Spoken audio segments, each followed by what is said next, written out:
இயேசுவை நம்புவேன், இயேசுவை நம்புவேன், இயேசுவை நம்புவேன்.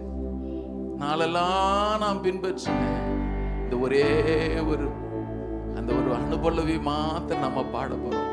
எல்லாரும் கையை உயர்த்தி இயேசுவை நம்புவேன், நாளெல்லாம் நான் பின்பற்றுவேன், என்னை அவரிடம் ஒப்படைத்தே வெட்கப்பட்டு போக மாட்டேன். இயேசுவை நம்புவேன், நாளெல்லாம் நான் பின்பற்றுவேன், என்னை அவரிடம் ஒப்படைத்தே வெட்கப்பட்டு போக மாட்டேன். சொல்லுவேன், இயேசு நம்புவேன், இயேசுவை நம்புவேன், நாளெல்லாம் நான் பின்பற்றுவேன், என்னை அவரிடம் ஒப்படைத்தே வெட்கப்பட்டு போக மாட்டேன். எல்லாரும் வாசிப்போம். விசுவாசமானது நம்பப்படுகிறவைகளின் உறுதியும் காணப்படாதவைகளின் நிச்சயமா இருக்கிறது. அதனாலே முன்னோர்கள் நற்சாட்சி பெற்றார்கள். விசுவாசத்தினாலே நாம் உலகங்கள் தேவனுடைய வார்த்தையினால் உண்டாக்கப்பட்டதென்றும் இவ்விதமாய் காணப்படுகிறவைகள் தோன்றப்படுகிறவைகளால் உண்டாகவில்லை என்றும் அறிந்திருக்கிறோம். ஜெபிப்போம். அன்பின் ஆண்டவரே, உமக்கு நாங்கள் நன்றி செலுத்துகிறோம். எங்கள் நடுவிலே நீர் உலாவுகிறீர், பெரியவராயிருக்கிறீர். ஸ்தோத்திரம். இந்த வசனங்களை கொண்டு கர்த்தர் எங்களோடு பேசுவீராக. எல்லா தடைகளையும் இடையூறுகளையும் நசரான இயேசு கிறிஸ்துவின் நாமத்தினாலே கடிந்து கொள்கிறோம். எங்கள் நடுவிலே ஆண்டவரே, இதுவரையிலும் கிரியை செய்து வருகிறீர். தொடர்ந்து உம்முடைய மகிமை எங்கள் நடுவிலே தங்கியிருக்கட்டும். உம்முடைய பரிசுத்த இரத்தம் இந்த இடம் முழுவதும் தெளிக்கப்படட்டும். எல்லா எதிர்வுள்ளவங்களும் மடங்கடிக்கிறோம் ஆண்டவரே. புல் உலரும் பூ உதிரும் உம்முடைய வசனமோ என்றைக்கும் நிலைத்திருக்குமே கர்த்தாவே. அவைகள் இன்றைக்கு எங்களுடைய இருதய பலகையில் எழுதப்படட்டும். உமக்கு பிரியமானவர்களை செய்யும்படி கர்த்தர் இன்றைக்கு எங்களுக்கு போதியும். உம்முடைய பிள்ளைகள் கொடுத்த அந்த காணிக்கையிலும் கர்த்தர் நீர் ஆசீர்வதிப்பீராக. துதி கனமகிமையெல்லாம் ஒருவருக்கு எடுக்கிறோம். மீட்பர் இயேசுவின் நாமத்தில் எங்களை தாழ்த்தி ஜெபிக்கிறோம் நல்ல பிதாவே, ஆமென். உட்கார்வோம். கர்த்தருடைய பரிசுத்த நாமத்திற்கு மகிமை உண்டாவதாக. கர்த்தர் நல்லவர், அவர் கிருபை என்றும் உள்ளது. இன்றைக்கு தேவ செய்திக்கு நான் கொடுக்க விரும்புகிற தலைப்பு விசுவாசத்தினாலே பிழைத்தல், லிவிங் பை ஃபெய்த். இந்த விசுவாசம் என்கிற வார்த்தை மற்ற எந்த மத நம்பிக்கைகளிலும், மற்ற எல்லா மத நம்பிக்கைகளை விடவும் கிறிஸ்துவை பின்பற்றுகிற ஒரு வாழ்க்கையிலே அதிகமாக வலியுறுத்தப்படுகிற அல்லது புழங்கப்படுகிற ஒரு வார்த்தை. நல்லா கவனிக்கணும். இன்னைக்கு கொஞ்சம் அப்படி கவனம் சதறிட்டுனா செய்தினுடைய சாராம்சம் உங்களுக்கு புரியாமல் போயிடும். இன்னைக்கு ஒருவேளை கொஞ்ச நேரம் தான் நம்ம தியானிக்க முடியும். ஏன்னா குறித்த நேரத்துக்குள்ள இதை முடிக்கணும். சில காரியங்கள் ஆராதனையில் நம்மளால் அவாய்ட் பண்ணவே முடியல. ஏன்னா வாரத்தில் ஒரு நாள் நம்ம கேதர் ஆகிறோம். இன்றைக்கி ஞானஸ்நான ஆராதனை திருவிருந்தெல்லாம் இருக்குது. அதனால் ஒரு வேளை இன்ட்ரடக்ஷனோட கொஞ்சம் பார்த்துட்டா கூட நான் இந்த 11வது அதிகாரத்தை கொஞ்சம் கவனம் செலுத்துறது நல்லதுன்னு நினைக்கிறேன். இனி வரக்கூடிய நாட்கள் அவ்வப்போது இதை நாம் தியானிக்கணும். ஒருவேளை இன்றைக்கி இன்ட்ரடக்ஷனோட முடிஞ்சுன்னா கூட பரவாயில்லை.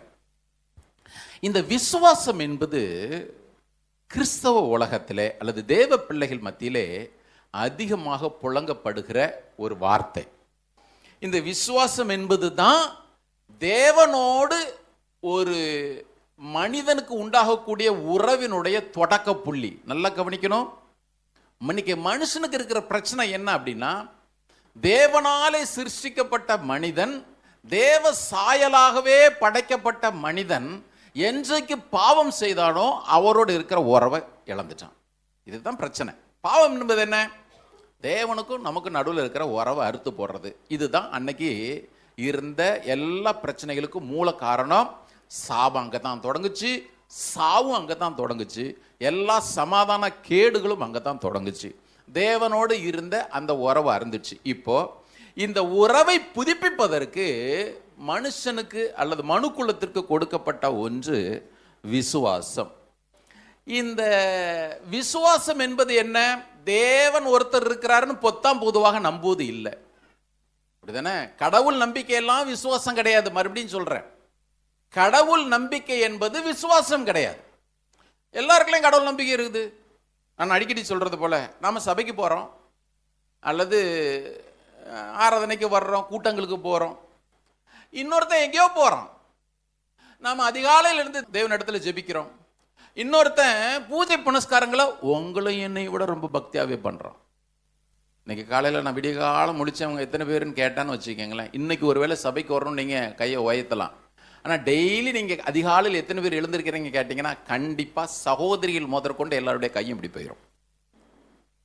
பாருங்க, உங்களை விட பக்தியா இருக்கிற மற்றவர்கள் உண்டு, அல்லது நம்மை விட பக்தியா இருக்கிற மற்றவர்கள் உண்டு. அப்ப அது விசுவாசமா? அதுவும் விசுவாசம் இல்லை. ஏங்க, கடவுள் இந்த உலகத்தில் ரெண்டா பிரிக்கலாங்க. ஒன்று, தேவ பக்தி உள்ளவர்கள் ஆன்மீகவாதி, அல்லது தேவன் இல்லை என்று நம்பும் நாத்திகவாதி. ரெண்டு குரூப் உண்டு. ஒன்று ஆன்மீகவாதி, இன்னொன்று நாத்திகவாதி. மெதுவா உங்களுக்கு புரியுற மாதிரி சொல்றேன். இப்போ ஒன்று, நீங்களும் நானும் இந்த கடவுள் பக்தி அல்லது நம்பிக்கை, கடவுள் நம்பிக்கைன்னு ஒன்று இருக்குதே, அந்த லிஸ்ட்ல வரணும். இல்லைன்னா கடவுள் மறுப்பு கொள்கையுடையவர்களா இந்த உலகத்தில் வாழணும். கர்த்தருக்கு ஸ்தோத்திரம், நல்ல வேலை அதில் போய் விழாம இந்த பக்கத்தில் ஆண்டவர் நம்ம கொண்டு வந்தேன். ஆனால் இந்த வேத புத்தகம் சொல்லுது, தேவன் ஒருவர் உண்டுன்னு நம்புறது மாத்திரமே விசுவாசம் நினைச்சிடக்கூடாது. தேவன் ஒருவர் இருக்கிறார் நம்புறது விசுவாசமா? கண்டிப்பா கிடையாது. அது வேணும், ஆனா அதுதான் விசுவாசம். இந்த ஃபெய்த்ன்ற வேர்டுக்கு அர்த்தமான்னு கேட்டீங்கன்னா 100% கிடையாது. இன்னைக்கு உங்களுடைய எண்ணத்தெல்லாம் மாத்திரணும். எங்க தேவன் ஒருத்தர் உண்டுன்னு நம்புறது மாத்திரம் பார்த்தீங்கன்னா 50%. அரைக்கிணறு தாண்டது எனக்கு ரொம்ப ஆபத்து, தெரியும்ல. அவன் ஒன்று கரையில் நின்றுலாம், இல்லைன்னா தாண்டி இந்த பக்கம் வந்துடணும். சில பேர்லாம் அரைக்கிணறு சொல்லுவாங்க, அரைக்கிணறு நினைக்கிற தவால் உள்ள விழ வேண்டியதுதான். தேவன் உண்டுன்னு நம்புறது அரைக்கிணறு தாண்டுறது. வாசம் இல்லாமல் அந்த வசனத்தை எபிரேயர் 11:6, விசுவாசம் இல்லாமல் தேவனுக்கு பிரியமாய் இருப்பது கூடாத காரியம். ஏனென்றால் தேவனை சேருகிறவர்கள், நல்ல கவனிங்க, ஃபர்ஸ்ட் தேவனுக்கு பிரியமா நடக்கணும்னு சொன்னாலே இங்க விசுவாசம் தான் தேவை. தேவன்னா உலகத்தில் ஒருத்தர் தான், கரெக்ட் தானே? ஆமா, அதுக்குள்ள நான் ரொம்ப போக வேண்டாம், நம்ம எல்லாருக்குமே தெரியும். வாசிங்க. தேவனிடத்துல சேருகிறவன் அவர் உண்டென்றும், தேவன் உண்டுன்னு நம்புறது மாத்திரம் இல்ல, தேவன் தம்மை தேடுகிறவர்களுக்கு பலன் அளிக்கிறார், ரிவார்டு கொடுக்கிறார் நம்புறது தான் விசுவாசம். அதுதாங்க விசுவாசம். நல்ல கவனிங்க, இதத்தான் யாக்கோபு 2:17 அவர் சொல்லும் பொழுது சொல்றாரு, தேவன் உண்டென்று நம்புகிறாய், நல்லதுதான், ஆனா பிசாசு கூட நம்புத, அப்போ உனக்கும் பிசாசுக்கு என்ன வித்தியாசம் அப்படின்றார். இங்கே தான் இருக்கிறோமா, கொஞ்சம் இங்கே கவனத்தை கவனிங்க. உங்கள் கவனம் போச்சுன்னா இன்னைக்கு செய்தி புரியாது. ஏங்க, தேவன் உண்டுன்னு பிசாசு நம்புது, சாத்தா நம்புறாங்க, அது இல்லை விசுவாசம். தேவன் உண்டு, அந்த தேவன் அவரை தேடுகிற ஒவ்வொருவருக்கும் ரிவார்டு கொடுக்கிறார், பலன் கொடுக்கிறார் என்று அவரை உறுதியாய் பற்றி கொள்கிறதுக்கு பேர் தான் விசுவாசம். எல்லாருக்காரங்க ஒருத்தர் அடையில சொல்லுவோமா? இப்ப வரேன், நான் எல்லாவற்றிலும் தேவனை தேடலைன்னா நீங்கள் விசுவாசிகள் என்கிற பட்டியலிலே இருந்தாலும் நீங்க நாத்திகவாதி தான். அதுதான் அந்த வசனத்தினுடைய அர்த்தம். கவனிக்கணும், நான் சொல்றது ஒருவேளை உங்களுக்கு கஷ்டமா இருக்கலாம், ஆனா வசனத்துடைய ஆழத்தை நான் போதிக்கல, நான் நல்ல போதகனும் கிடையாது, நீங்க கேட்கலன்னா நல்ல விசுவாசியாகவும் வாழ முடியாது. ஏங்க, நான் டெய்லி கையில் பைபிள் எடுக்கிறேங்க, நான் டெய்லி ஜெபிக்கிறேன், ஆனால் என்னுடைய வாழ்க்கை என்னை சிருஷ்டித்த, என்னை மீட்ட, என்னை அழைத்த, என்னை விசாரிக்கிற, என் மேல கரிசனையா இருக்கிற என்னுடைய ஆண்டவரை சார்ந்து வாழ்ற வாழ்க்கையா இல்லைன்னு சொன்னா, நீங்களும் நானும் தேவன் உண்டென்கிற கூட்டத்தில் இருக்கவே மாட்டோம். நீங்களும் நானும் ஆட்டோமேட்டிக்காவே நாத்திகவாதி என்ற கூட்டத்துக்குள்ள போயிடுவோம். பாருங்க, ஏன் தேவன் உங்களை என்னை வேறு பிரிச்சார்? வேதம் சொல்லுகிறது, இதற்கு முன்பு நீங்களும் நானும் தேவன் அற்றவர்களாய் இந்த பூமியில வாழ்ந்தோன்னு போட்டிருக்கு. எதற்குங்க இயேசு ரட்சிப்பை கொடுத்தாரு? தேவன் அற்றவர்களாய் வாழ்ந்த உங்களுக்கு எனக்கும் அவர் தேவனா இருக்கும்படி, அவர் காடா இருக்கும்படி, அவர் லாடா இருக்கும்படி நம்மை அழைத்தார். ஏன் அழைச்சாருன்னு சொன்னா, நீ என்ன சார்ந்தான் வாழணும், நீ விசுவாசம் உள்ளவனாய் வாழணும். நீங்கள் விசுவாசம் உடனே வேற என்னவோ பெருசாக நினைக்காதீங்க. ஏங்க எல்லாத்துக்கும் நான் ஆண்டவரை சார்ந்திருக்கிறேங்க, எனக்கு அவர் செய்வாருங்க. இந்த பட்டியலுக்குள்ளே நீங்களும் நானும் வரலன்னா கண்டிப்பாக நீங்களும் நானும் விசுவாசிகள பட்டியலுக்குள்ளே வரவே முடியாது பாருங்க. உதாரணத்திற்கு இந்த எபிரேயர் 11 அதிகாரத்துக்கே வாங்க. என்ன தெரியுமா, இதில் விசுவாச வீரர்கள் பட்டியலில் பேசும் பொழுது ஃபஸ்ட்டு அங்கேயும் காணிக்கை தான் வருது. நான் பேசுன தப்பாக நினைக்காதீங்க. நான் ரொம்பலாம் வலியுறுத்தலாம் காணிக்கை பற்றிலாம் என் கூட பழகிறவங்களுக்கெல்லாம் தெரியும். ஒரு நாள் நான் அதை ஒரு பொருட்டை நினச்சிக்கிட்டதே கிடையாது. நான் எல்லா நிலைமையிலும் மனரம்யமாக இருக்கும்படி போதிக்கப்பட்டேன், கற்றுக்கொண்டு இருக்கிறேன். கரெக்டு தானே? ஆமாம். ஆனால் பாருங்கள், விசுவாச வீரர்கள் பட்டியலில் இப்போ நான் நிற்கும் பொழுது தான் யோசிச்சே இருக்கிறேன். உட்காந்து பைபிளை வாசிக்கும் பொழுது ஏன்னா ஃபஸ்ட்டு லிஸ்ட்டே காணிக்கை பற்றி தானே பேசுகிறாரு. இங்கேயும் வாசிக்கலாமா? 11:4 வாசிக்க பார்க்கணும். விசுவாசத்தினாலே ஆபேல் காயினுடைய பலியிலும் மேன்மையான பலியை தேவனுக்கு செலுத்தினான். அதனாலே அவன் நீதிமான் என்று, எதனால தெரியுமா நீதிமான் என்று சாட்சி பெற்றான்? By faith he offered. ஆமா, ரொம்ப சிறப்பான ஒரு சாக்ரிஃபைஸை கொடுத்தானா. இப்போ அதை பேசினா வேற டைம் ஆயிரும், பரவாயில்ல. ரொம்ப அற்புதமா இருக்கு பாருங்க. அங்கேயே ஃபர்ஸ்ட் அவன் விசுவாச வீரர்கள் ஹால் ஆஃப் ஃபேமில் பேசும் பொழுது, விசுவாச வீரர்கள் பட்டியலில் பேசும்பொழுது முதல்ல பலியை காணிக்க தான் பேசுகிறான் பாருங்க. அப்படி தானே பேசுகிறான் அவன். ஏன்னா இதை கொஞ்சம் பார்த்துறது நல்லது. ஆதியாகமம் 4வது அதிகாரம் எடுங்க. இங்கே ஒரு புக் மார்க் வச்சுக்கோங்க. ஆதியாகமம் 4வது அதிகாரம். இது தொட்டா உள்ள போயிட்டே இருக்கும், பரவாயில்ல. நான் வாசிக்கிறேன்.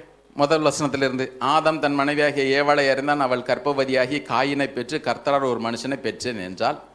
2. பின்பு அவனுடைய சகோதரனாகிய ஆபேலை பெற்றால். ஆபேல் ஆடுகளை மேய்க்கிறவனானான், காயின் நிலத்தை பயிரிடுகிறவனானான். சில நாள் சென்ற பின்பு காயின் நிலத்தின் கனிகளை கர்த்தருக்கு காணிக்கையாக கொண்டு வந்தான்.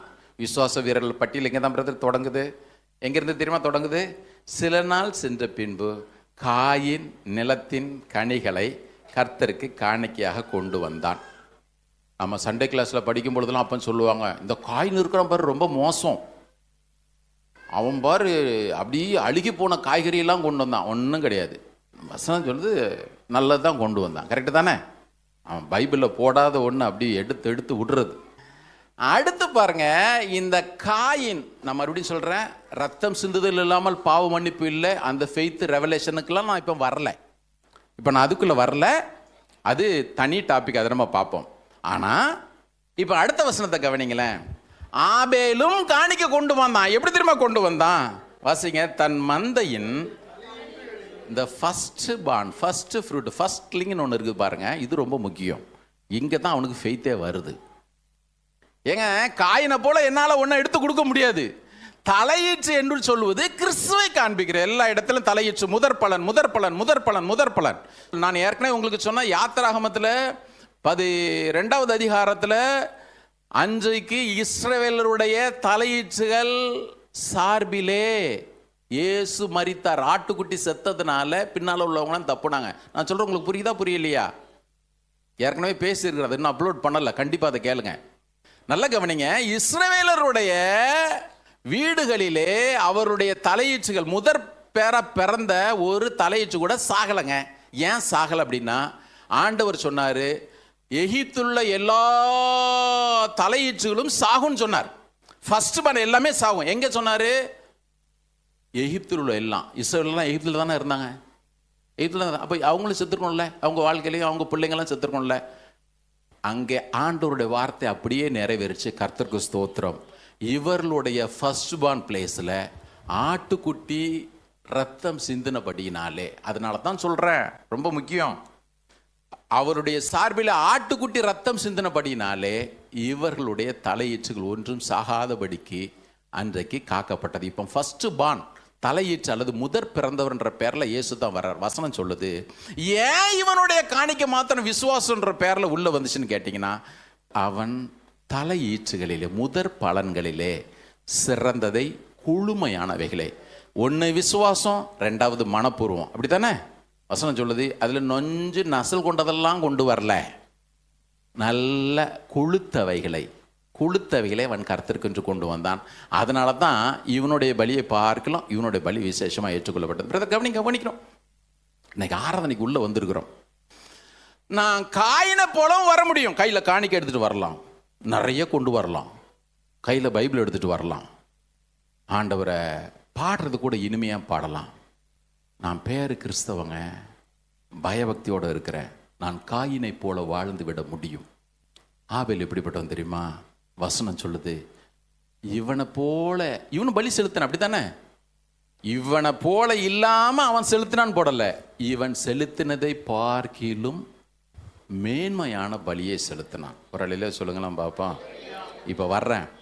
ஒன்று என்னுடைய விசுவாசம், ரெண்டாவது என்னுடைய மனப்பூர்வம். அங்கிருந்து தாங்க தொடங்குதே. ஃபர்ஸ்ட் அங்கிருந்தான் தொடங்குது.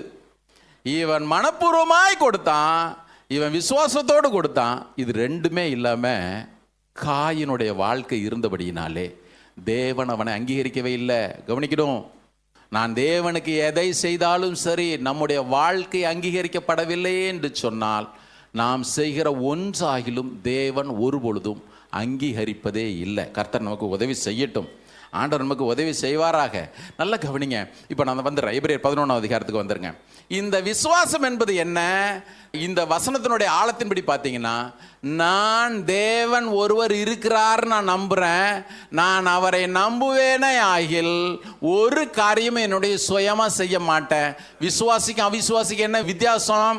அவிசுவாசி சொல்றான், எல்லாம் நானே பார்த்துப்பேங்க, நான் ஏங்க தேவனை தேடணும், அல்லது நான் ஏன் தேவனை தேட மாட்டேன்றேன் தெரியுமா? அவர் உதவி எனக்கு என்னத்துக்கு?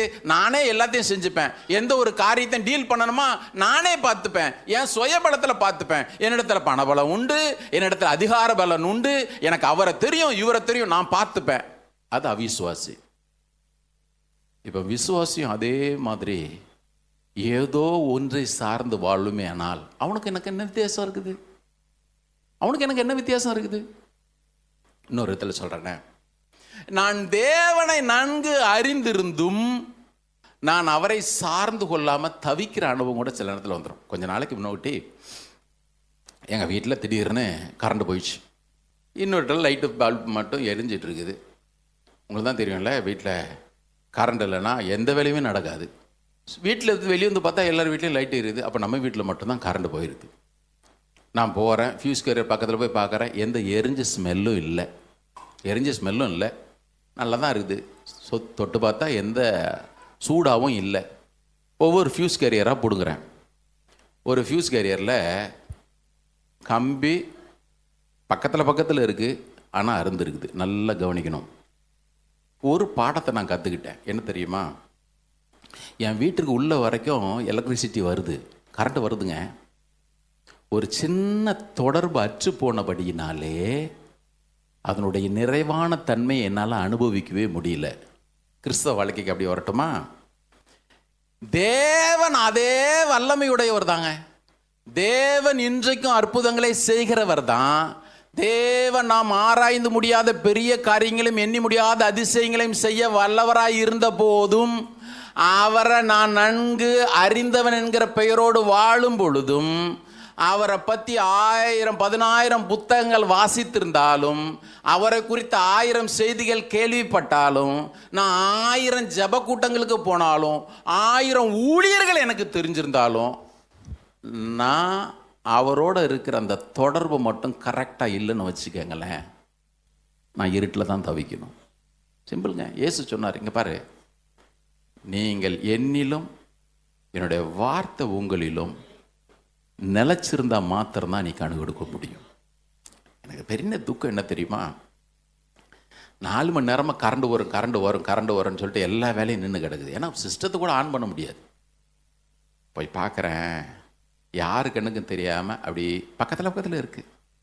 நினச்சேன், ஆண்டவரே, எங்கள் லைஃப்பில் நிறைய நேரத்தில் எங்கள் வீடெல்லாம் நீங்கள் அப்படியே சூழ்ந்திருந்தாலும் கூட, எங்களுக்கு உதவி செய்ய முடியும் வலதுகரத்தை நீட்டினாலும் கூட, நாங்கள் உங்களோடு கூட அந்த ஒரு சின்ன டச்சு, அதை கொஞ்சம் இன்னைக்கு ஆராய்ந்து பார்ப்பது நல்லது. Brother, what is faith? வேதம் சொல்லுகிறது, நீங்களும் நானும் அவரோடு அந்த தொடர்பில் இல்லைன்னு வச்சுக்கோங்களேன், ஒரு நாளும் அவரை பிரியப்படுத்தவே முடியாது. பிரதர், இன்னைக்கு தேவன் 1000 ஆசீர்வாதங்கள் உங்கள் வாழ்க்கையில் கொடுத்துருக்கட்டும், நல்லது. அதற்காக கர்த்தருக்கு ஸ்தோத்திரம். இத்தனை ஆசீர்வாதங்கள் மத்தியிலும் கூட ஒவ்வொன்றிற்கு நான் தேவனை சார்ந்து கொள்கிறேன், தேவனை பற்றி கொள்கிறேன், அவரை நம்பி இருக்கிறேன் என்கிற அனுபவத்திற்கு வராத வரையிலும் இந்த விசுவாசன்ற வார்த்தை உங்கள் வாழ்க்கையில் ஒரு துளி கூட நன்மையை கொண்டு வரவே வராதுங்க. அதனால தான் ஆபகுக்கு எழுதுறார். இப்போ வாங்க அந்த வசனத்துக்கு. இந்த ஆபகுக்கு சொல்ற இந்த தன்னுடைய விசுவாசத்தினாலே நீதிமான் பிழைப்பான். தன் விசுவாசத்தினால, பை ஹிஸ் ஃபெய்த், அவன் விசுவாசத்தினாலே நீதிமான் பிழைப்பான். இதை பின்னால பவுல் எழுதும்பொழுது புதிய ஏற்பாட்டில் 3 இடத்துல சொல்லப்பட்டிருக்குது. ஒன்று ரோமர் 1வது அதிகாரத்திலையும் சொல்றாரு, அது பிறகு கலாத்தியர் 3வது அதிகாரத்திலையும் சொல்றாரு, எபிரேயர் 10வது அதிகாரத்திலையும் சொல்றாரு. தன் விசுவாசத்தினால நீதிமான் பிழைப்பான், விசுவாசத்தினால நீதிமான் பிழைப்பான். ரொம்ப முக்கியமான ஒரு வசனம் பாருங்க. இப்போ ஆபகுக்கு 2வது அதிகாரத்திற்கு வந்துருங்க. ஹபகுக் சாப்டர் 2 வாசிக்கலாமா? நம்ம எல்லாருக்குமே தெரியும். 2வது அதிகாரத்தில் ரொம்ப முக்கியமான வசனம்லாம் உண்டு. 3வது வசனத்தில் ஆண்டவர் சொல்றார், குறித்த காலத்துக்கு தரிசனம் இன்னும் வைக்கப்பட்டிருக்கிறது, முடிவில் அது விளங்கும், அது பொய் சொல்லாது, அது தாமதித்தாலும் அதற்கு காத்து அது நிச்சயமாய் வரும், அது தாமதிப்பது இல்லை. இப்போ 4வது வசனத்தை கவனிங்க, வாசிக்கலாமா எல்லாருமே? இதோ அகங்காரியா இருக்கிறானே, அவனுடைய ஆத்துமா அவனுக்குள் செம்மையானது அல்ல. இப்போ ரெண்டு நபர்களை ஆண்டவர் இந்த இடத்துல சொல்றார். ஒன்று நீதிமான், இன்னொன்று அகங்காரி. இங்கே தான் இருக்கிறீங்களா? இங்கே தான் இருக்கிறோம். கரங்கொடுத்துற இடையில சொல்லுங்க. 2 பேர் சொல்றாரு. ஒன்று நீதிமான், இன்னொன்று அகங்காரி. அகங்காரியா இருக்கிறானே, இந்த அகங்காரிக்கு நீதிமானுக்கு என்ன தெரியுமா வித்தியாசம் சொல்லுது? இந்த அகங்காரியா இருக்கிறான் அவன் என்ன தெரியுமா பண்ணுவானா? ஒரு டிரான்ஸ்லேஷன் சொல்லுத நான் வாசிக்கிறேனே. ஒரு டிரான்ஸ்லேஷன் போட்டிருக்கு, look at that man bloated by self importance, full of himself but soul empty. அகங்காரி யார் தெரியுமா? bloated by self importance. எனக்கு எனக்கு எனக்கு நான் bloatedனா வீங்கி போய் கிடக்குதுன்னு அர்த்தம். ஏன்னா செத்து போன மாட்டை 4 நாளைக்கு தண்ணியில் வந்துச்சுன்னா bloated. அவனுக்கு பேர் தான் அகங்காரியான். அது பொறுத்து full of himself but soul empty, ஆத்ம வெறுமையாக தான் இருக்குது. But the person in right standing before God through loyal and steady believing is fully alive, really alive. இன்னொரு டிரான்ஸ்லேஷன் சொல்லுது, wicked men trust themselves alone and fail. இந்த அகங்காரி துன்மார்க்கன்னு இருக்கிறானே, அவன் தன்னை மாத்திரமே நம்பிட்டு இருப்பான். நான் பார்த்துப்பேன், தேவனை சார்ந்து வாழ்கிற அனுபவமே இருக்காது. And fail. But the righteous man trusting me and lives. இந்த நீதிமான் என்பவன் என்ன தெரியுமா? என்ன நம்பி அவன் பிழைத்திருக்கிறவன். இன்னைக்கு கொஞ்சம் லைஃப் ஆராய்ந்து பார்க்கறது நல்லது. 5 மாதம் போயிடுச்சு. ஆண்டவரே உம்முடைய வல்லமையெல்லாம் நீர் விளங்க பண்ணாலும் கூட இன்னும் நான் வாழ்க்கையில் தவிக்கிறேனே, காரணம் என்ன ஆண்டவரே? விசுவாசத்தினால நீதிமான் பிழைப்பான்னு போட்டுருக்குது. மறுபடியும் நான் உங்களுக்கு சொல்கிறேன், என் ஆண்டவர் உங்கள் வாழ்க்கையில் என்னுடைய வாழ்க்கையில் ஒன்றை சொல்வாரே ஆனால் அவர் அதை செய்து முடித்து விட்டு அதற்கான எல்லா காரியங்களும் நமக்கென்று வாக்கு பண்ணுறார். வேதம் சொல்கிறது, இந்த விசுவாசம் என்பது நாம் அவர் எனக்கு வைத்திருக்கிற ஒவ்வொன்றையும் பெற்றுக்கொள்ளும்படி. நான் பொதுவான அந்த விசுவாசத்தை பற்றி பேசலை, நான் உங்களுக்கு பின்னால் அதுக்கு வர்றேன். நம்ம இன்ட்ரோடக்ஷனில் தான் நிற்கிறோம். பாருங்களேன், இவ்வளோ நன்மைகளை செய்கிற ஆண்டவர், இவ்வளோ வல்லமையுள்ளவர் என் வாழ்க்கையில் ஒவ்வொரு நாளும் என்னோட இடைப்பட்டும் கூட, இன்ட்ராக்ட் பண்ணியும் கூட நான் அவரை அனுபவிக்க முடியாமல் இருப்பேனே. ஆனால் அந்த இடத்துல என்னுடைய வாழ்க்கையில் விசுவாசன்றதுல ஒரு குறைவு வருது. வாழ்க்கையில் சூழ்நிலை எப்படி இருந்தாலும் என்னை அழைத்த தேவன் எப்படிப்பட்டவர் என்பதை அறிந்து உணர்ந்து அவரை சார்ந்து வாழ்ந்து கொள்வோம். அவரை சார்ந்து வாழ்கிறது. அலெக்சாண்டர் த கிரேட்ன்ற மன்னனை குறித்து நம்ம எல்லாருக்குமே தெரியும். இந்த அலெக்சாண்டர் அவன் பயங்கரமான பராக்கிரமசாலியாக இருந்தான். அவன் எல்லாரையும் நம்புறதே இல்லை. ஆனால் அவனுடைய ஃப்ரெண்டு அவன் ஒரு மருத்துவர். 2 பேரும் ரொம்ப க்ளோஸ். இதை பார்த்த மற்ற எல்லாருக்குமே ரொம்ப பொறாமையாக இருந்துச்சு. ஒரு நாள் அலெக்சாண்டர் த கிரேட், மகா அலெக்சாண்டர் வியாதிப்பட்ட பொழுது அவனுடைய நண்பர் மருத்துவராக இருந்தார், டாக்டரு. அவன் என்ன பண்ணால் நல்ல மருந்துகளை எல்லாம் கலக்கி அலெக்சாண்டர் கொடுக்கும் பொழுது திடீர்னு ஒரு துண்டுச்சீட்டு வந்து அவன் கையில் கொடுக்கப்பட்ட பொழுது அந்த துண்டுச்சீட்டில் எழுதிருந்துச்சு, இந்த மருந்து சாப்பிட செத்துருவேன். அலெக்சாண்டர் அதை கையில் வாங்கி வச்சுக்கிட்டு தன்னுடைய நண்பன் கொடுத்த மருந்தை வாங்கி குடித்தான். சாவலை. ஏன்னா அவன் மேலே பொறாமையாக எழுதி கொடுக்கப்பட்ட சீட்டு. பின்னால் விஸ்தாரம்லாம் போச்சுன்னு சொல்கிறாங்க, அதுக்கு நம்ம போக வேண்டாம். குடிச்சிட்டு தன்னுடைய நண்பனை பார்த்து சொன்னான், இங்கே பாரு, நீ எனக்கு துரோகம் செஞ்சிட்டேன்னு சொன்ன பொழுதும் கூட நான் உன்னை நம்பி இந்த மருந்தை கொடுத்தேன். பிரதர் கவனிங்க, ஒரு உலகப்பிரகாரமான ஒரு மனுஷன் உலகப்பிரகாரமான மனுஷனை நம்ப முடியுமே என்று சொன்னால், உலகத்தில் வாழக்கூடிய மனிதர்களாகிய நாம் தேவன் தீமை செய்வார் என்று அந்த ஒரு காரியத்தில் எப்படிங்க நம்பிக்கை வச்சு சோர்ந்து போக முடியும்? எல்லா சூழ்நிலையிலும் என்னுடைய ஆண்டவர் என்னை குறித்து வைத்திருக்கிற நினைவுகள் நன்மையான நினைவுகளே என்று அவரை பற்றி கொள்வோமே ஆனால் கண்டிப்பாக அவரை சார்ந்து கொள்கிற அனுபவம் நம்முடைய வாழ்க்கையில் பெருகும். பாருங்கள், கர்த்தர் நமக்கு உதவி செய்யட்டும், ஆண்டவர் நமக்கு உதவி செய்வாராக. ஹல்லேலூயா. இந்த உறவு எங்கிருந்து தெரியுமா தொடங்குது? கவனிங்க, எல்லாரும் விசுவாசிகள் வர முடியாது, எல்லாரும் விசுவாசிக்கவும் முடியாது. இது எங்கேருந்து தெரியுமா தொடங்குது? யோவான் 3:16 தொடங்குது. மறுபடியும் சொல்கிறேன், இது இன்ட்ரோடக்ஷனோட தான் இன்றைக்கி நம்ம நிறுத்துவோம்னு நினைக்கிறேன். தியானிப்போம். யோவான் 3:16 வாசிங்க பார்ப்போம். தேவன் தம்முடைய ஒரே பேரான குமாரனை விசுவாசிக்கிறவன் எவனோ அவன் கெட்டு போகாமல் நித்திய ஜீவனை அடையும்படிக்கு அவரை தந்தோரில் இவ்வளவாய் உலகத்தில் அன்பு கூர்ந்தார். அடுத்து வாசிங்க. உலகத்தை ஆக்கினைக்குள்ளாக தீர்க்கும்படி தேவன் தம்முடைய குமாரனை அனுப்பாமல் அவராலே உலகம் ரட்சிக்கப்படுவதற்காகவே அவரை அனுப்பினார். அடுத்த வசனம் ரொம்ப முக்கியம் பாருங்க. அவரை விசுவாசிக்கிறவன் ஆக்கினைக்குள்ளாக தீர்க்கப்படான். விசுவாசிக்கிறவன், அடுத்தது விசுவாசியாதவனும். தேவனுடைய ஒரே பேரான குமாரனுடைய நாமத்தில் விசுவாசமுள்ளவனா இராதபடினாலே அவன் ஆக்கினைக்குள்ளாக தீர்க்கப்பட்ட ஆயிற்று. முடிஞ்சுது அவன் கதை. கவனிங்க, எங்கிருந்து தெரியுமா தொடங்குது? ஏங்க, இந்த மகா பெரிய தேவனை நான் பற்றி கொள்கிற அனுபவம் எங்கிருந்து தெரியுமா ஒருத்தனுக்கு தொடங்க முடியும்? அது யாராக இருந்தாலும் சரி. இன்னைக்கு ஞானஸ்நானம் எடுக்க போறவங்கலாம் கவனிங்க, இந்த உறவு எங்கிருந்து தெரியுமா தொடங்குது? ஏங்க, நான் இயேசுவை நான் விசுவாசிக்கிறேன். பாருங்க, இயேசு தேவனுடைய குமாரன். அவருடைய பாவங்களுக்காக இந்த பூமியில மனுஷனை வந்தார், எனக்காக அடிக்கப்பட்ட ரத்தம் சிந்தினாரு, உயிரோட எழுந்தார், இன்னைக்கு உயிரோட இருக்கிறார், திரும்ப வரப்போகிறாரு. அவருடைய ரத்தமே இல்லாமல் என்னை கழுவி சுத்திகரிக்க முடியாது, அவருடைய ரத்தமே இல்லாமல் என்னை எதுவும் நீதிமானாக்க முடியாது, அவருடைய ரத்தமே இல்லாமல் நான் தேவனுடைய பிள்ளையாக மாற முடியாதுன்னு ஒரு சிம்பிள் ஃபெய்த். சில பேர் கேட்பாங்க, இவரு நம்பின உடனே அப்படி நடந்துருமா? ஒரு அம்மாவுக்கு அப்படி தான் டவுட் வந்துடுச்சு. அந்த அம்மாவுக்கு ஒரே குழப்பம். ஆண்டவர் ஏற்றுக்கிட்டு ஞானஸ்நானம்லாம் பெற்றாச்சு, ஆனால் டவுட். என்ன டவுட் அப்படின்னு கேட்டிங்கன்னா, நான் ஆண்டவருக்கு பிரியமாகவே நடக்கலை, நான் ரட்சிக்கப்படவே இல்லை, நான் இயேசுவை உங்கள் ரட்சகராக ஏற்றுக்கொண்டேன்னு தான் சொன்னேன், ஆனால் அவர் என்ன ஏற்றுக்கிட்டாரான்னு தெரியல. ஒரே குழப்பம். ரொம்ப நாள் கதை இப்படி ஓடிக்கிட்டே இருந்துச்சு. ஒரு நாள் அந்த ஊருக்கு ஒரு பாஸ்டர் வந்தார். அந்த பாஸ்டர்கிட்ட போய், ஐயா, எனக்காக நீங்கள் ஜெபம் பண்ணணும். இந்த பாஸ்டர் அந்த அம்மாவுக்கு நல்லா தெரிஞ்சவங்க.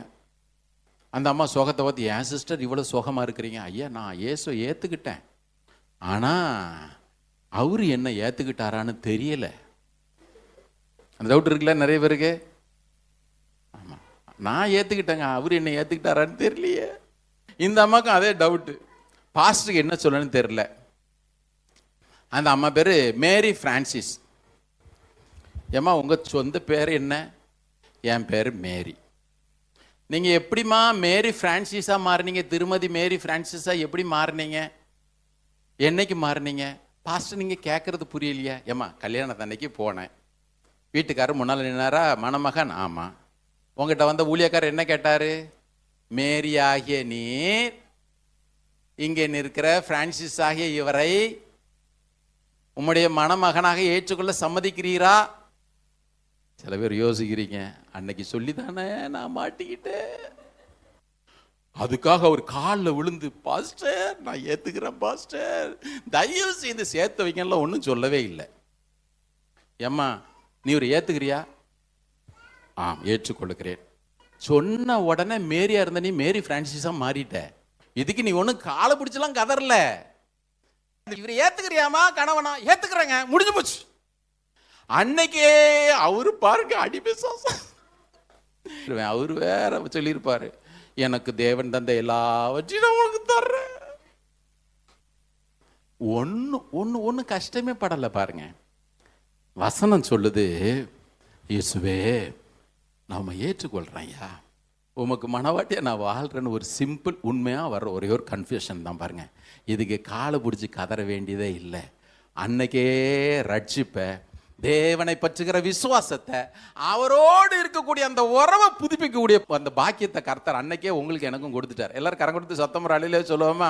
ரட்சிப்பு ஏன் மேன்மை உள்ளது, இயேசு ஏற்றுக்கொள்றது ஏன் மேன்மை உள்ளது? இவ்வளவு நாளும் கட்டாரிஞ்சு பாருங்க, இவ்வளவு நாளும் அவரை நெருங்க முடியல, எனக்கு தைரியம் இல்லை. உங்களுக்கு பின்னால வசனங்களை காட்டுறேன் பாருங்க. நெருங்க முடியாத கோழையா இருந்தேன், என் வாழ்க்கையில் தைரியம் இல்லாமல் இருந்துச்சு, என் வாழ்க்கையில் நம்பிக்கை இல்லாமல் இருந்துச்சு, என் வாழ்க்கையில் நிச்சயம் இல்லாமல் இருந்துச்சு.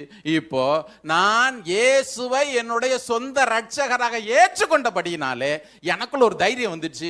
ஏன் அப்படின்னு கேட்டீங்கன்னா, என்னால தேவனை நெருங்க முடியும், என்னால கிருபாசனத்தண்டையில் எந்த நேரத்திலையும் போக முடியும், என் ஜெபங்களுக்கெல்லாம் அவர் பதில் கொடுப்பாரு, அவருடைய வல்லமை முழுவதும் என்னுடைய வாழ்க்கையில அவர் விளங்க பண்ணுவார் என்று ஒரு நிச்சயத்தை ஆண்டவர் அன்னைக்கு எனக்கு தந்துடுறார். இந்த ரட்சிப்பின் அனுபவம் எங்களுக்கு இல்லாம தயவு செய்து இங்க ஒருத்தர் கூட இருக்கக்கூடாது. ஒருத்தர் கூட இருக்கக்கூடாது. பிரதர், நீங்க ஆலயத்துக்கு வந்துட்டே இருக்கிறீங்க, போறீங்க, எனக்கு ரட்சிப்பு இல்லைங்க, சும்மா அப்படி வர்றேன் போகிறேன், ஏதோ ஞாயிற்றுக்கிழமை அட்டண்டன்ஸ் போடணும்னு நினச்சிங்கன்னு எனக்கு எண்ணத்தெல்லாம் மாற்றிங்க. ஆண்டவர் நமக்கு உதவி செய்யட்டும். யோசிச்சு பாருங்க, இந்த இந்த எபிரேயர் 11வது அதிகாரம் விசுவாசம் என்கிறத முக்கியப்படுத்தி, விசுவாசம் சொன்னாலே எல்லாரும் எபிரேயர் 11வது அதிகாரத்துக்கு வந்துருவாங்க. வாங்க பார்ப்போம். நான் சொல்லிட்டேன், உறவு அங்கே தான் தொடங்குது. விசுவாசத்திற்கான அந்த பிரிவிலேஜ், இந்த பாக்கியத்தை ஆண்டவர் இயேசு கிறிஸ்து மாத்திரம்தான் நமக்கு கொடுக்குறாரு. இப்போ அங்கே தொடங்கியாச்சு. இப்போ 11வது அதிகாரத்திற்கு வாங்க. விசுவாசம்னா என்னன்னு இந்த வசனம் சொல்லுது. அதே மாதிரி விசுவாசம் என்ன செய்யுன்றதையும் சொல்லுது. முதல் வசனத்தை வாசிங்க. விசுவாசமானது நம்பப்படுகிறவர்களின் உறுதியும் காணப்படாதவர்கள் நிச்சயமா இருக்கிறது. இது விசுவாசம்னா என்ன? கரெக்டா? 2வது வசனம் சொல்லுது, இந்த விசுவாசம் தேவனிடத்திலே நல்ல சாட்சியை உங்களுக்கு எனக்கும் கொண்டு வருது. இப்போ 1வது வசனத்தில் கொஞ்சம் தியானிக்கிறது ரொம்ப நல்லது. நல்ல கவனிங்க. இந்த இந்த 11வது அதிகாரத்தை வாசிக்கிறதுக்கு முன்னுக்கூட்டி புரியறதுக்கு முன்னாடி இந்த விசுவாசன்றதை நான் ஏற்கனவே உங்களுக்கு சொன்னேன் பாருங்க. இது எதுக்கு என் வாழ்க்கையில் நான் அதை பயன்படுத்தணும், அல்லது எவ்வளவு நிச்சயத்தோடு அதை நான் பயன்படுத்த முடியும் அப்படின்றத 10வது அதிகாரத்தில் விளக்குறார். இப்போதான் நான் ஏற்கனவே சொல்றத, இப்போதான் நமக்கு அந்த அதிகாரங்கள்லாம் பிரிச்சாங்க. முதல்ல இது தொடர்ச்சி தான். 10வது அதிகாரத்துக்கு வந்தீங்கன்னா உங்களுக்கு புரியும் நான் ஏன் பாக்கியம் உள்ளவனாக இருக்கிறேன், இந்த விசுவாசன்றது என் வாழ்க்கையில் எவ்வளவு பாக்கியமாக கர்த்தர் எனக்கு கொடுத்துருக்கிறாருன்னு சொல்லிட்டு இந்த நிருபத்தை எழுதின ஆசிரியர் அப்போஸ்தலனாகிய பவுல்னே நான் சொல்கிறேனே, இந்த பவுல் நிருபத்தை எழுதும் பொழுது ரொம்ப அழகாக விவரிச்சுட்டு வர்றாரு. நம்ம எல்லாருக்குமே தெரியும், ஆண்டவர் இயேசு அவர் உன்னதமானவர், தேவனுடைய தற்சொரூபமாக இருக்கிறவர், மாத்திரமல்ல தூதர்களை விட அவர் மேன்மையானவர், மோசையை விட அவர் மேன்மையானவர், மாத்திரமல்ல ஆசாரியர்களை விட மேன்மையானவர், எல்லா பலிகளையும் விட மேன்மையானவர், எல்லா உடன்படிக்கையை விட மேன்மையானவர்னு சொல்லிட்டு அழகாக எக்ஸ்பிளைன் பண்ணிக்கிட்டே வர்றார். எல்லாத்தையும் எக்ஸ்பிளைன் பண்ணிட்டு இந்த 11வது அதிகாரத்தை அவர் தொடங்குறதற்கு முன்பதாக 10வது அதிகாரத்தில் நீங்களும் நானும் ஏன் விசுவாசம் உள்ளவர்களாக வாழணும், இந்த விசுவாசத்தை எப்படி செயல்படுத்த முடியும், இந்த விசுவாசம் உங்களுக்குள்ள எனக்குள்ள எந்த தைரியத்தை கொடுக்குதுன்னு சொல்லிட்டு அழகாக விவரித்து சொல்றார். இந்த 10வது அதிகாரத்தை நீங்க வாசிக்கணும், உங்களுக்கு புரியும். 10வது அதிகாரம் 1லிருந்து 22 வரையிலும் எனக்காக ஆண்டவர் இயேசு நிறைவேற்றி முடித்த எல்லா கிரியையினாலையும் எனக்கு ஒரு நிச்சயத்தை கர்த்தர் கொடுத்திருக்கிறார். மாத்திரமல்ல 23வது வசனத்துல அந்த கிரியினால இந்த விசுவாசம் என் வாழ்க்கையில எந்த நிச்சயத்தை கொடுக்குது, எதை செய்யுதுன்றதையும் காண்றார். அப்படி வாசிச்சிடலாமா? 10வது அதிகாரத்துக்கு எல்லாரும் எடுங்க பார்ப்போம். இதெல்லாத்தையும் 1லிருந்து வாசிக்கிறேன், நமக்கு நேரம் இல்லை. நீங்க வீட்டில் போய் நான் என்னென்ன அதிகாரங்கள் சொன்னோன்னா எல்லாத்தையும் வாசிங்க. 10வது அதிகாரத்துல என் ஆண்டவர் இயேசு கிறிஸ்து காணிக்கணும் என்னன்றதை காட்டுறாரு. அதை ஒரு முறை பார்த்துருவோம், ஏன்னா நாளைக்கு அதை கவனிக்க போயிடக்கூடாது. டைம் வேணா பரவாயில்ல, அடுத்த வாரம் கூட பார்த்துக்கலாம். 10வது அதிகாரம் வாங்க எல்லாரும் எடுங்க. 5வது வசனம் நான் வாசிச்சா நல்லா இருக்கும்னு நினைக்கிறேன். எல்லாரும் எடுங்க. பழைய ஏற்பாட்டில் வருஷந்தோறும் பலிகளை செலுத்தினாங்க. இப்போ ஆண்டவர் இயேசு கிறிஸ்து ஒரு பலியாக வர்றாரு. வரும்பொழுது அவர் என்ன தெரியுமா சொல்றாரு? 5வது வசனத்தை கவனிங்க, ரொம்ப நிதானமாக வாசிங்க, உங்களுக்கு புரியும் எவ்வளவு ஆச்சரியமான காரியம். ஆகையால் ஆண்டவர் இயேசு இந்த உலகத்திலே பிரவேசிக்கும் போது பிதாவை பார்த்து சொன்னார், பலியையும் காணிக்கையையும் நீர் விரும்பவில்லை. ஏன்னா இதுக்கு முன்னாடி பலி தானே செலுத்திக்கிட்டே இருந்தாங்க. இந்த பலியை செலுத்திக்கிட்டே இருந்தாங்க. இப்ப சொல்றாரு, பலியையும் காணிக்கையும் நீர் விரும்பவில்லை. ஒரு வாசிங்களேன், இதெல்லாம் வனப்படமா வச்சுக்க வேண்டாமா? ஒரு சரீரத்தை எனக்கு நேர்.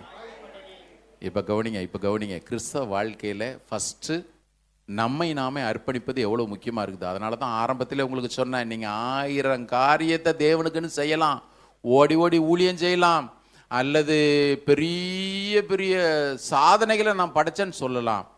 நம்மை நாம் அவருக்கு அர்ப்பணிக்காத வரையிலும் தேவன் எதிலும் பிரியப்படுகிறது இல்லை. இந்த வசனம் எத்தனை போட்டிருக்கு வாசிங்க. பலியையும் காணிக்கையும் நீர் விரும்பவில்லை. ஒரு சரீரத்தை எனக்கு ஆயத்தம் பண்ணினேர். சர்வாங்க தகன பலிகளும் பாவ நிவாரண பலிகளும் உமக்கு. விசுவாசம் தான் தேவனுக்கு பிரியன்றத வசனமே போட்டிருக்கு. விசுவாசம் இல்லாமல் தேவனுக்கு பிரியமாய் இருப்பது என்பது கூடாத காரியம். இந்த நாட்களில் தேவன் எதுல பிரியமாய் இருக்கிறார், எது விசுவாசன்றதுக்காக இந்த வசனத்தை உங்களுக்கு வாசிக்கிறேன். வசனம் சொல்லுது, சர்வாங்க தகன பலிகளும் பாவ நிவாரண பலிகளும் உமக்கு பிரியமானது அல்ல என்றேன்னு சொல்லிட்டு, இப்போ நீங்களும் நானும் ஏறெடுக்க வேண்டிய ஜெபம் ஆண்டவர் இயேசு கிறிஸ்துவை குறித்த தீர்க்க தரிசனம். அவர் ஏற்கனவே சொன்னது. அவர் என்ன சொன்னாரு? அப்பொழுது நான் தேவனே உமக்கு பிரியமானபடி செய்ய. அதான் அர்த்தம். ஏங்க அதெல்லாம் பிரியப்படல, இப்போ உமக்கு பிரியமானபடி செய்ய இதோ நான் வருகிறேன். வாசிங்க. புஸ்தக சுருளிலே என்னை குறித்து எழுதியிருக்கிறது என்று சொன்னேன் என்றார். அடுத்தது வாசிங்க. நியாய பிரமாணத்தின்படி செலுத்தப்பட்டு வருகிற பலிகளை குறித்து மேற் சொல்லியபடி பலியையும் காணிக்கையையும் சர்வாங்க தகன பலிகளையும் பாவ நிவாரண பலிகளையும் நீர் விரும்பவில்லை, அவைகள் உமக்கு பிரியமானது அல்ல என்று சொன்ன பின்பு தேவனே உம்முடைய சித்தத்தின்படி செய்ய வருகிறேன் என்று சொன்னார். இரண்டாவதை நிலை நிறுத்துவதற்கு முதலாவதை நீக்கி போடுகிறார். இந்த வசனத்தை நம்ம தொடர்ந்து அப்புறம் தியானிப்போம். நல்லா கவனிங்க. இப்போ நான் 1000 செஞ்சாலும் அதுல உமக்கு பிரியம் இல்லை. தேவை உம்முடைய சித்தப்படி செய்யும்படி என்னை அர்ப்பணிப்பது. இதற்கு முதலாவது தேவை, அல்லது தேவனுக்கு பிரியமாய் நடப்பதற்கு எனக்கு தேவை முதல்ல விசுவாசம். தேவன் உண்மையுள்ளவர் என்பது அவரை சார்ந்து கொள்வது. அதை நான் நம்பாத வரையிலும் அவர் என்ன சொன்னாலும் சரி. உதாரணத்திற்கு இப்போ ஆட்டினா இருக்கிறா, நான் ஏதோ வேலை செஞ்சுட்டு இருக்கிறேன், டக்குன்னு அப்போ ஒரு நிமிஷம் வாய் தரங்க அப்படின்னா என்னதுன்னு கேட்க மாட்டேன், ஆன் வாய் திறந்துடுவேன். சாப்பிட்றதுக்கு வாயில் போட்டு போயிடும். நான் பஸ்ஸில் போயிட்டுருக்கிறேன் உதாரணத்திற்கு, அல்லது ட்ரெயினில் போயிட்டுருக்கிறேன், பக்கத்தில் ஒருத்தர் சார் கொஞ்சம் வாய் தரங்களேன்.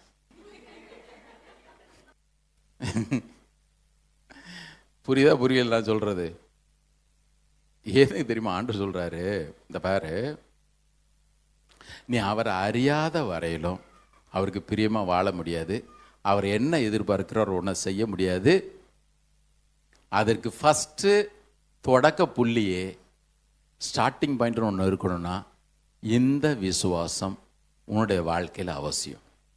கர்த்தர் நமக்கு உதவி செய்யட்டும். பாருங்க, கர்த்தர் நமக்கு உதவி செய்யட்டும். நல்ல கவனிங்க. இப்போ தான் 11ஆவது அதிகாரத்துக்கு வரேன். நான் ஏன் தைரியமாக அவரை நம்பணும், ஏன் அவரை விசுவாசிக்கணுன்றதுக்காக இதெல்லாம் நான் சொல்கிறேன். ஒரு பக்கம் என்னுடைய பாவங்கள் எல்லாம் முற்றிலுமாக கழுவப்பட்டது. 10வது அதிகாரம் மறுபடியும் சொல்கிறேன், வீட்டில் போய் வாசிங்க. நம்ம எல்லாத்தையும் வாசிக்கணும்னா 5 வாரத்துக்கு போகணும். இது 1ல் இருந்து அப்படியே வருது பாருங்க. 19, 20, 21, 22 வசனங்கள் வாசிடலாமல் இப்போ அதை நான் வாசிக்கிறேன். 19லேருந்து எல்லாரும் எடுங்க பார்ப்போம். எபிரேயர் 10:19. இயேசு எல்லா பலியும் நமக்கு செலுத்திட்டார். ஆகையால் சகோதரரே, நாம் பரிசுத்த ஸ்தலத்தில் பிரவேசிப்பதற்கு இயேசுவானவர் தமது மாம்சமாகிய திரையின் வழியாய் புதிதும் ஜீவனுமான மார்க்கத்தை நமக்கு உண்டு பண்ணினபடியால் அந்த மார்க்கத்தின் வழியாய் பிரவேசிப்பதற்கு அவருடைய இரத்தத்தினாலே நமக்கு தைரியம் உண்டாயிருக்கிறபடினாலும், தேவனுடைய வீட்டின் மேல் அதிகாரியான மகா ஆசாரியர் நமக்கு ஒருவர் இருக்கிறபடினாலும், துர்மனசாட்சி நீங்க தெளிக்கப்பட்ட இருதயம் உள்ளவர்களாயும் சுத்த ஜலத்தால் கழுவப்பட்ட சரீரம் உள்ளவர்களாயும் உண்மையுள்ள இருதயத்தோடும் விசுவாசத்தின் பூரண நிச்சயத்தோடும் சேர கடவோம். 3 காரியத்தை சொல்றார். துர்மனசாட்சி நீங்க, அடுத்தது சுத்த ஜலத்தால் கழுவப்பட்ட சரீரம் உள்ளவர்கள், அடுத்தது உண்மையுள்ள இருதயத்தோடும் விசுவாசத்தின் பூரண நிச்சயத்தோடும் சேர கடவோம். ஏன் நான் சேரலாம் அப்படின்னு கேட்டிங்கன்னா, எனக்காக அவர் அவ்வளோ பெரிய தியாக பலியை செலுத்தி ரத்தம் சிந்தி என்னை மீட்டு கொண்டிருக்கிறார். இயேசு கொடுத்த ரட்சிப்புக்காக எல்லாரும் கரங்கள் கொடுத்த அலையிலே சொல்லுவோமா? ரெண்டாவது ஒரு காரியத்தை அவர் சொல்றார். என்ன அப்படின்னு கேட்டிங்கன்னா, அவர் அந்த கிரியையை எனக்காக செய்து முடித்து என்னுடைய பாவங்களை எல்லாம் கழுவினபடியினாலே எனக்கு திடமான ஒரு நம்பிக்கையை கொடுத்திருக்கிறார். இங்க சொல்லியிருக்குது, நீங்க தைரியத்தோட பூரண நிச்சயத்தோட சேரலாம். அடுத்ததை வாசிக்கலாமா? 35வது வசனம். ஆகையால் மிகுந்த பலனுக்கு ஏதுவான உங்கள் தைரியத்தை விட்டு விடாதிருங்கள். நீங்கள் தேவனுடைய சித்தத்தின்படி வாக்குத்தத்தம் பண்ணப்பட்டதை பெறும்படிக்கு பொறுமை உங்களுக்கு வேண்டியதாக இருக்கிறது. 38வது வசனத்தில் வாசிங்க. விசுவாசத்தினாலே நீதிமான் பிழைப்பான், பின்வாங்கி போவான், ஆனால் அவன் மேலே என் ஆத்மா பிரியமாயிராது என்கிறார். நாமோ கெட்டு போக பின்வாங்குகிறவர்களாக இராமல் ஆத்துமா ஈடேற விசுவாசிக்கிறவர்களாக இருக்கிறோம். அங்கே என்ன தெரியுமா எழுதுறாரு, இங்கே பாரு, உன்னை பாவத்தெல்லாம் கழுவி சுத்தம் பண்ணி நீ எந்த நேரத்தில் நினச்ச நேரத்தில் அவரை ஆக்சஸ் பண்ணலான்னு ஒரு பாக்கியத்தை கொடுத்த பிறகு நீ தைரியத்தோடு வாழ்கிறத விட்டுட்டு என்னால் முடியாதுன்னு சொல்லிட்டு நீ பின்வாங்கி போயிட்டன்னா உன் மேலே என்னுடைய ஆத்மா கொஞ்சம் கூட பிரியமாறாது. இன்னொரு இடத்துல சொல்றதா இருந்தா, நீ இந்த பாக்கியத்தை பெற்றிருக்கிறபடினாலே கண்டிப்பாக உனக்கு இந்த விசுவாசன்ற கிரேட் ப்ரிவிலேஜை கொடுக்குறேன், பெரிய பாக்கியத்தை கொடுக்குறேன். அந்த விசுவாசம் உனக்குள்ள வரும் பொழுது அதற்கான எல்லா பலனையும் கொடுக்குறேன்னு சொல்லிட்டு தான் 1வது வசனத்துக்கே வர்றாரு. 11:1. இப்போ வாசிங்க. விசுவாசமானது நம்பப்படுகிறவன் உறுதியும் காணப்படாதவைகளின் நிச்சயமா இருக்கிறது. இந்த விசுவாசம் ஒன்று தாங்க அவரை பற்று கொள்ளும்படியாக செய்கிறது. மேத்யூ ஹென்றி தேவ மனுஷன் சொல்றாரு, faith has a clear and strong ஐ. இந்த விசுவாசத்துக்கு தெளிவான நல்ல கூர்மையான பார்வை இருக்குது. மாத்திரமல்ல, இந்த விசுவாசத்துக்கு நீளமான கைகளும் கூட உண்டு. என் பக்கத்துல இல்லைங்க, தேவன் எனக்கு ஆயத்தம் பண்ணி இருக்கார். வேதம் சொல்லுகிறது, இவர்கள் எல்லாம் விசுவாச வீரர்கள் தூரத்திலே கண்டு அவைகளை அணைத்து கொண்டார்கள் போட்டிருக்கு. இந்த விசுவாசத்துக்கு எப்பொழுதுமே நீண்ட கைகளும் இருக்குது. கர்த்தருக்கு ஸ்தோத்திரம். எபிரேயர் 11:1 விசுவாசத்தை 2 பகுதியாக பிரிக்குது. நான் இந்த ஒரு குறிப்பை மாத்திரம் சொல்லி முடிச்சிடுறேன், அதை நம்ம பார்ப்போம். 11 வாசிங்க. இப்போ மறுபடியும் வாசிங்க.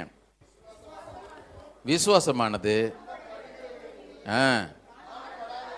ஒரு ஒரு ஒரு விளக்கம் சொல்லு. It is the confident assurance that something we want is going to happen.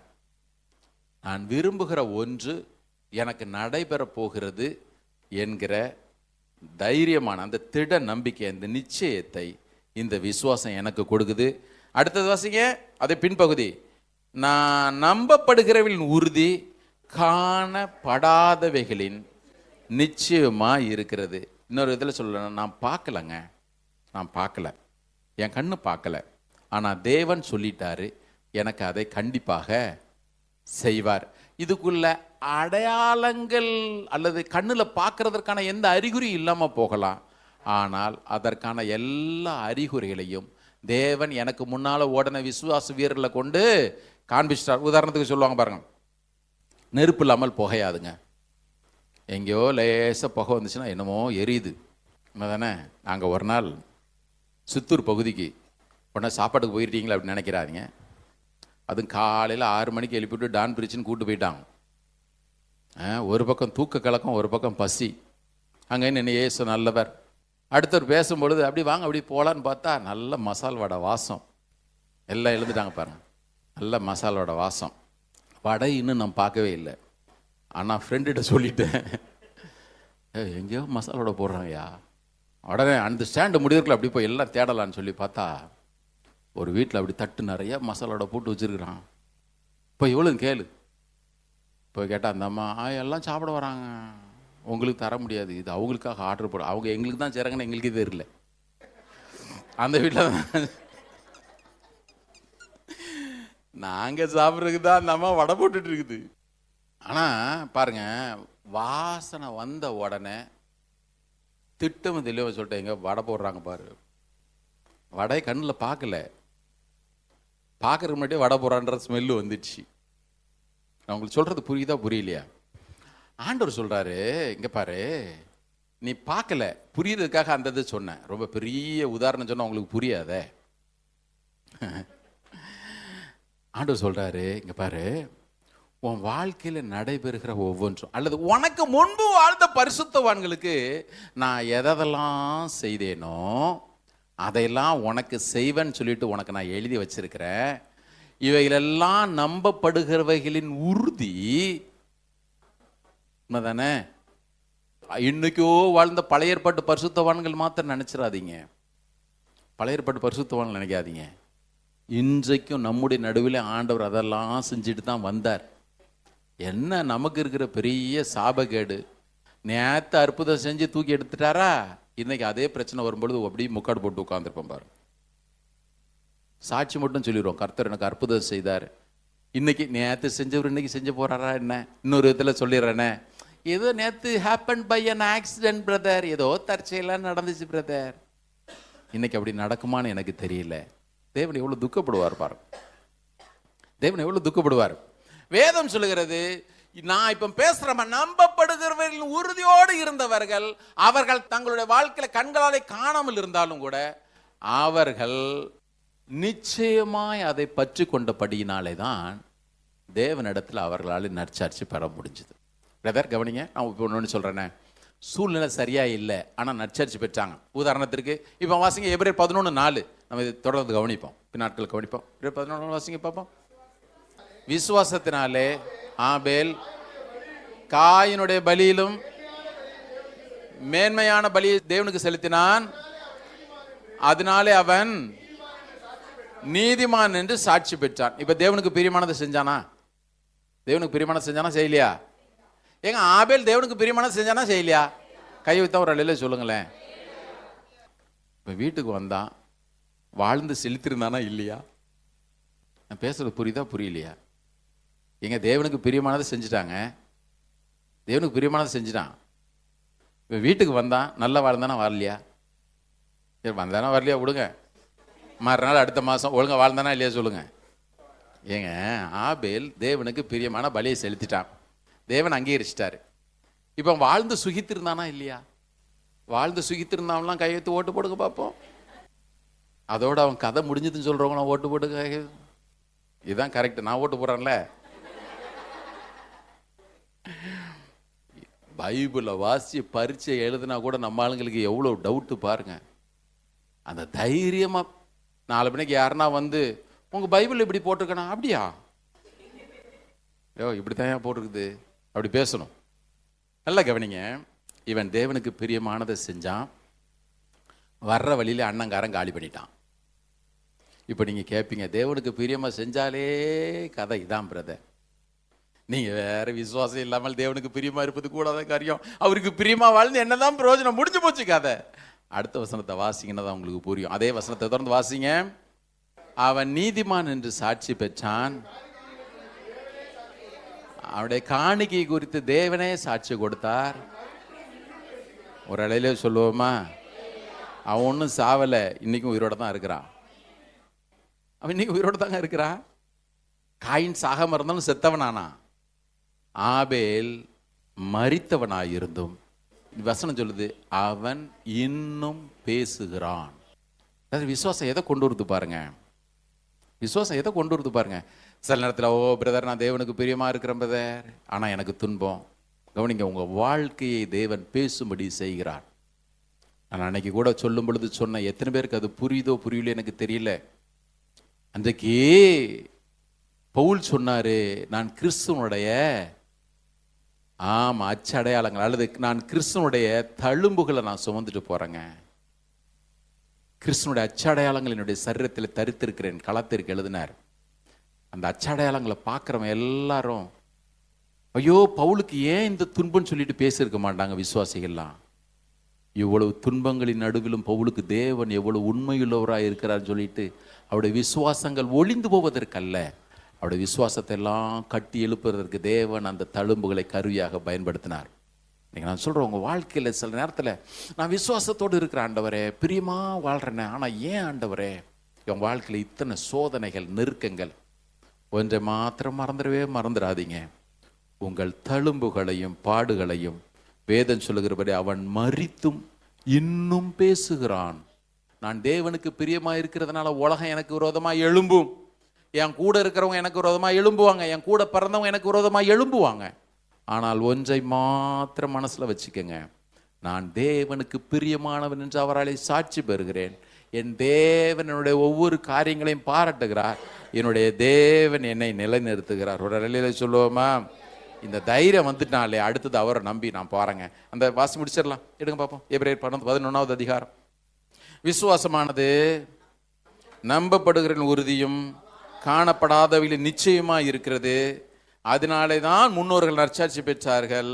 விசுவாசத்தினாலே நாம் உலகங்கள் தேவனுடைய வார்த்தையினால் உண்டாக்கப்பட்டதென்றும் இவ்விதமாய் காணப்படுகிறவைகள் கண்களினாலே பார்க்கப்படுகிறவைகளாலே உண்டாகவில்லை என்றும் நிச்சயமாய் இருந்திருக்கிறோம்.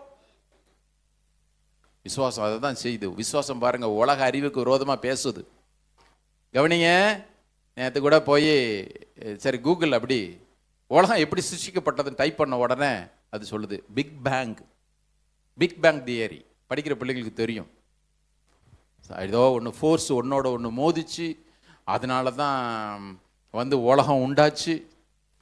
ஆனால் பைபிளில் உள்ள அப்படி உலகம் எப்படி சிருஷ்டிக்கப்பட்டது அப்படின்னு கேட்டிங்கன்னா, in the beginning God created the heaven and the earth. கரங்கெடுத்த வேலையில் சொல்லுவோமா, சிம்பிளாக போட்டார்.